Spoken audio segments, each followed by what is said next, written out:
I was reviewing Scion of the Three Rogue, and I was very disappointed, because it wasn't a strong murder hobo, nor did it even try to lean into Baldur's Gate 3 fan service. So for the first time ever, that inspired me to make my own subclass to paint a good picture of what kind of martials I want in the game, and why I designed the subclass like that. Welcome to Pack Tactics, where the whole gameplay loop here is just playing pool. Wait, what?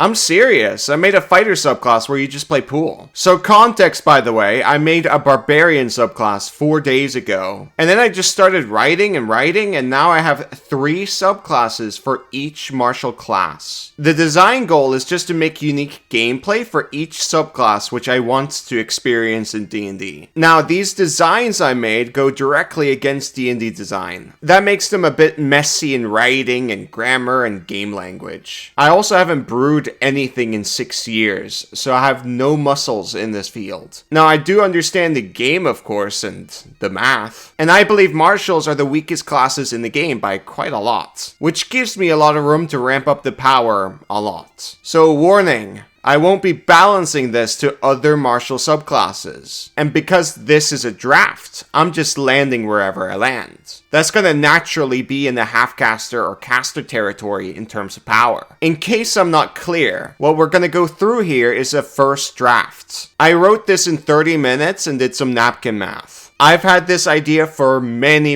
years. So if the writing is terrible, you know why. There's plenty of room for improvements here. What the most important part here is you understand the idea what kind of martials I want in the game. This here is a Tempest Knight. This is a controller tank. Tanks don't really exist in D&D, but this is my absolute best attempt at making it work, and be very useful and especially fun to play. I haven't written the flavor text yet, but just imagine them as elite bodyguards for hire. These guys will usually use polearm with 10-foot reach and be in the front lines. When a creature enters into your reach, you can make an attack as a reaction. On a hit, you can push them back up to 15 feet. And of course, on your turn, you can walk up and poke and push them 15 feet. That's the entire gameplay loop. You're pushing enemies away from you and especially your friends to keep them safe. This subclass is directly inspired by Forcelands builds, and made in a very casual way, which I think would be so cool to have in the game. This kind of gameplay is so fun! And Forcelands, by the way, doesn't work anymore in 2024. I really want it back. But Kobold, why did you give them Polar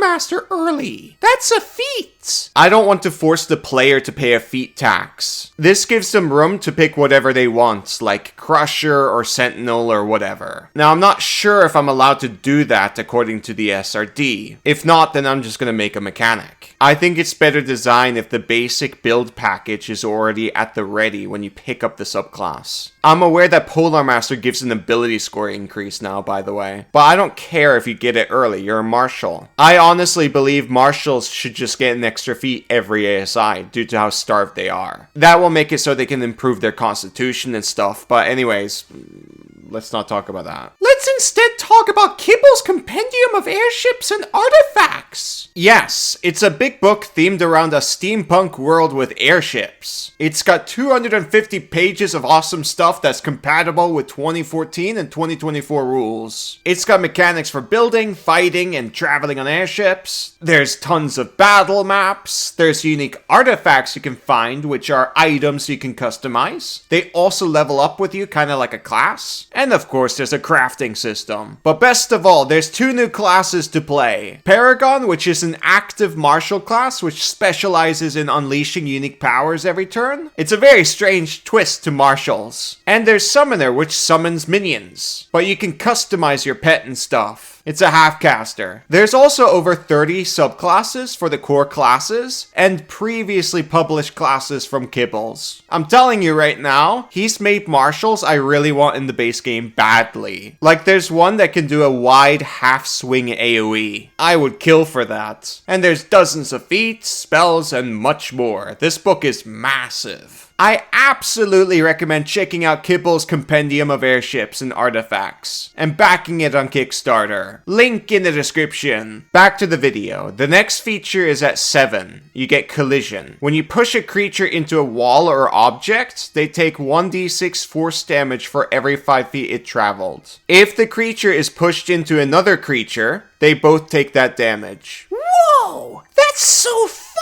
There's probably some jank in there, but anyways. I was playing UFO 50. There's a game called Lord of Disconia there, where you fling these discs with special fantasy units. You fling these discs at other discs to do damage to them. I loved it so much, so I thought I would do something similar here. And recent inspiration is Mutagenics, which came out like 2 weeks ago. That game is like drinking sour beer. That's my favorite beer, by the way. I feel like I have to drink one while playing. There's like this punk rock attitude to it. 10 out of 10 game, by the way. I honestly believe it's better than Baldur's Gate. This is already game of the year for me.